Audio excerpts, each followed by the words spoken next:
Olá pessoal, meu nome é Antônio Marcelo Pacheco e este é o meu canal É Possível Sair da Caverna.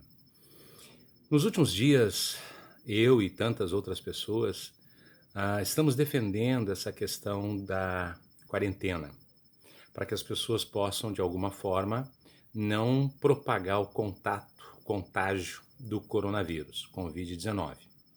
Mas eu já falei sobre isso e muitas outras pessoas falaram sobre isso. O que me preocupa neste momento é a enorme quantidade de pessoas nesse país que não poderão, em hipótese alguma, se colocar na condição de quarentena.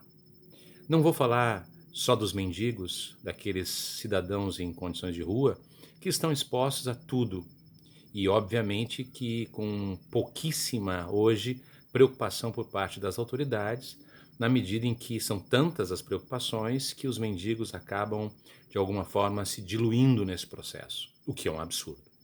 Mas há uma série de trabalhadores que não têm como efetivamente se colocar em quarentena.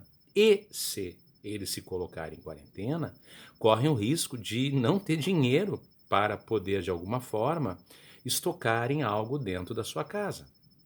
Óbvio que aqui em Porto Alegre, uma rede importante de supermercados, a rede Zafari, ela deixa claro que não há nenhum risco para o tema do desabastecimento, ainda que se vá em vários Zafaris dessa cidade e se veja farinhas, massa, pão e outras coisas mais bem menos presente do que seria o seu normal, ou seja, uma imagem, ainda que muito relativa, da figura de um desabastecimento. E isso vai piorar na medida em que, se a gente parar para pensar, o Brasil, em pouquíssimo tempo, já está com mais de 321 casos. E isto, numa proporção de escala, ela pode, até daqui a 10 dias, 12 dias, 15 dias, chegar a mais de 2.000 casos. E o pico mesmo do coronavírus não é nem daqui a uma semana, nem daqui a 2 semanas, nem daqui a 3 semanas. Ele vai se dar da metade de abril para maio. O que quer dizer que essas pessoas que não podem fazer quarentena, que não têm dinheiro para fazer quarentena e que, consequentemente, não têm dinheiro para estocar alimentos dentro de casa, serão sujeitados a um processo de ameaça constante. Hoje mesmo, em vários jornais, se mostrou ônibus do Rio de Janeiro, aonde os ônibus estão circulando sem ar-condicionado, mas com as janelas fechadas, no Rio de Janeiro. O que mostra que, na verdade, foram transformados não em veículos de transporte coletivo, mas sim em saunas a céu aberto. As pessoas são colocadas ali e não tem nenhum resguardo, nenhuma proteção, nenhuma preocupação. E a desculpa foi que eles estariam se preparando para, ao longo do dia de hoje, de abrirem as janelas, o que é um absurdo, né? Mesmo aqui em Porto Alegre, o Transurb não consegue ser limpo de uma forma adequada e efetiva como se esperaria. Da mesma maneira, usar máscara não é, né, não é praticamente nada. A máscara só é boa para quem já está com algum tipo de sintoma e que possa, a partir de um espirro ou de uma tosse, contaminar outras pessoas, mas não que vai evitar, de uma forma realmente efetiva, de não ser contaminado. Isso é grave. Há um grupo de pessoas no país que não tem condições de se defender. Nem com álcool gel, que começa a se tornar um produto muito caro e raro em nosso mercado, nem com luvas, nem com máscaras, muito menos ficando em casa. Há um grupo de pessoas autônomos, por exemplo, empregadas domésticas, lixeiros, que não têm condições. Mesmo policiais não podem se dar o luxo de ficar em casa.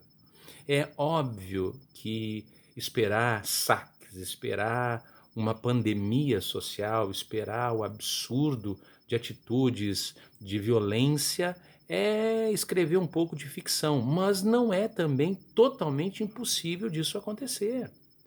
A centelha que coloca um fogo na barbárie social, ela é muito tênue. Ela é uma questão apenas de oportunidade. E nós estamos vivendo, nesse momento, uma grave oportunidade de realmente separar os grupos sociais, as classes sociais. Aqui não é um discurso de esquerda, aqui não é um discurso comunista, não é um discurso petista. Se quem entender assim, azar. mas é realmente uma preocupação com aqueles que não têm as mesmas condições econômicas, não têm as mesmas condições de trabalho para poderem se resguardar e proteger suas próprias famílias. Então, eu tenho pessoas que têm condições financeiras de efetivamente irem para hospitais se estiverem doentes. Mas e o resto? Vai para o SUS? O SUS estará preparado para uma explosão no número de casos? Agora mesmo em Porto Alegre já se pede, por favor, se tiver sintomas, mas não estiver em estado grave, não vá ao hospital, não tem leito para todo mundo. Ora, se não tem leito em bons hospitais, nós teremos bons hospitais, bons leitos, leitos em quantidade no SUS? Penso que não. Então, ah, o país, ele perdeu tempo naquilo que seria uma discussão mais equilibrada, de bom senso, entre Estado e sociedade, para agir de forma preventiva contra o coronavírus.